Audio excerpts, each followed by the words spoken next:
안녕하세요. 김 팀장입니다.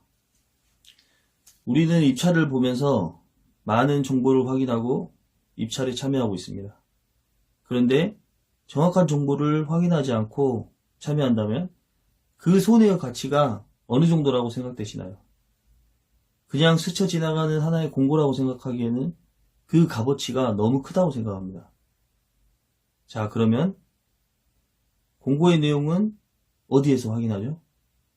첫째, 발주처에서 발주한 전자입찰 사이트에서 오픈된 정보를 확인할 수 있겠죠. 그리고 중요한 두 번째, 공고문입니다. 모든 발주처 담당자는 하나같이 이야기합니다. 모든 문제가 생겼을 때 기준이 되는 건 공고문이다.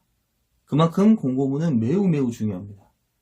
우리가 입찰에 참여할 때 기준이 되고 모든 정보를 한눈에 볼 수 있는 곳이죠. 공고문을 어떻게 보느냐에 따라서 낙찰 확률은 높아질 수 있습니다. 공고문 자세히 보는 방법은 따로 영상을 만들어서 올리겠습니다. 오늘 이야기할 부분은 공고문에 있는 보증금 납부입니다. 자, 보증금 납부. 그게 뭘까요? 일반적인 공고들에서는 보증금을 면제 또는 입찰서 제출로 가름한다 라고 되어 있습니다. 그 말은 쉽게 얘기해서 일단 입찰 보고 문제가 생기면 그때 가서 원칙대로 처리하겠다. 뭐 이런 말이죠. 그래서 지금까지 입찰을 보시는 분들은 따로 보증금을 내지 않고 입찰을 보실 때 무엇인가에 체크를 하면서 입찰을 보셨습니다. 그래서 보증금 납부라는 개념 자체를 모르시는 분들도 많이 있으실 겁니다. 그럼 오늘 말씀드릴 보증금에 대해서 간단히 설명드려 볼게요. 입찰을 보기 전에 내는 보증금을 이행보증이라고 합니다. 시종보증재단 또는 공제조합에서 발급받을 수 있습니다. 공고문에 보면 이렇게 적혀 있습니다. 해당 입찰은 입찰금액의 100분의 2.5 이상의 이행 입찰 보증증권을 입찰 마감 시까지 국가종합전자조사 시스템에 전자납부해야 정상적인 투찰로 인정합니다. 이 공고는 이렇게 적혀 있습니다. 근데 일반적으로는 입찰 마감일시가 아니라 보통은 전날 6시까지입니다. 그래서 공고문을 잘 읽어보시길 바랍니다. 자, 이렇게 적혀 있는 경우는 무조건 보증금을 내야 합니다. 내지 않을 경우에 입찰은 되지만 개찰 결과 순위에서 아예 배제가 됩니다. 자, 이 공고는 이번에 입찰을 본 공고인데, 자, 보시면 경쟁률이 533대 1입니다. 그런데 실제로 순위에 적용된 업체는 38개죠. 그러면 확률적으로 몇 배의 낙찰 확률이 높아진 건가요?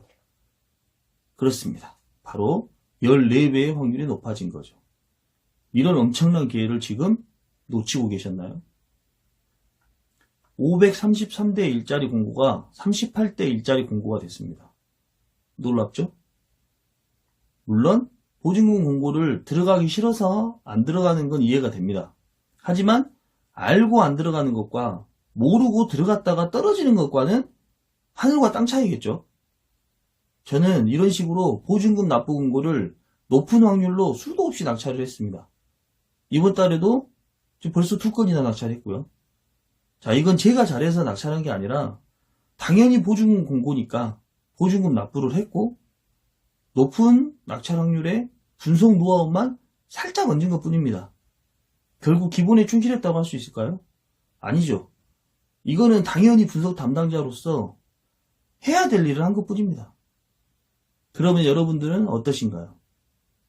직접 입찰을 보고 계신 분들은 공고문을 앞으로 조금 더 꼼꼼하게 보시기를 추천드리고, 입찰 대행을 맡기고 계시는데 지금까지 보증금에 대한 분석 담당자의 언급이 한 번도 없었거나 아니면 위에 사진처럼 순위에서 배제된 공고가 있다면 따끔하게 혼내셔야 됩니다. 엄청난 낙찰 확률의 공고를 놓친 거니까요. 이건 매우 심각한 문제라고 생각합니다. 보증금 납부 공고의 경우 뭐가 제일 무섭냐면 입찰을 보기 전까지는 이 사실을 몰랐다면 개찰이 되고 나서야 알 수 있습니다. 입찰을 볼 때는 아무런 제재가 없이 그냥 원래 입찰 보던 대로 입찰을 볼 수 있습니다. 보증금을 안 냈다고 해서 투찰을 하는 데 있어서 아무런 제약이 없어요. 그래서 입찰을 봤는데 결과가 나오면 순위에서 배제가 됩니다. 결과를 보면 너무 황당하고 어이가 없겠죠? 이런 보증금 납부 공고가 발주가 안 되는 것 같지만 생각보다 많이 발주가 됩니다. 이번 달에도 한국보험복지의료공단에서 전국적으로 발주를 했잖아요. 지금 이 영상을 보시는 분들 중에도 아마 참여하신 분들이 많이 있을 겁니다. 그래서 발주가 됐다 하면 나는 낙찰을 할 수 있는 확률이 최소 몇 배가 증가하는 거죠. 그런데 이런 좋은 기회를 이제까지 놓치셨나요? 안타까운 일이지만 앞으로라도 잘 챙기셔서 좋은 기회를 놓치지 않기를 바라겠습니다. 그러면 보증금 납부금 공고처럼 낙찰 확률을 올릴 수 있는 방법이 어떤 게 있을까요? 그건 다음 영상에서 이야기해 보도록 하겠습니다. 전자 입찰은 화려한 각종 기술보다 가장 중요한 건 기본과 원칙입니다. 구독과 알람 설정해 주시면 각종 팁과 노하우를 꾸준히 영상으로 공유하도록 하겠습니다. 오늘도 시청해 주셔서 감사합니다.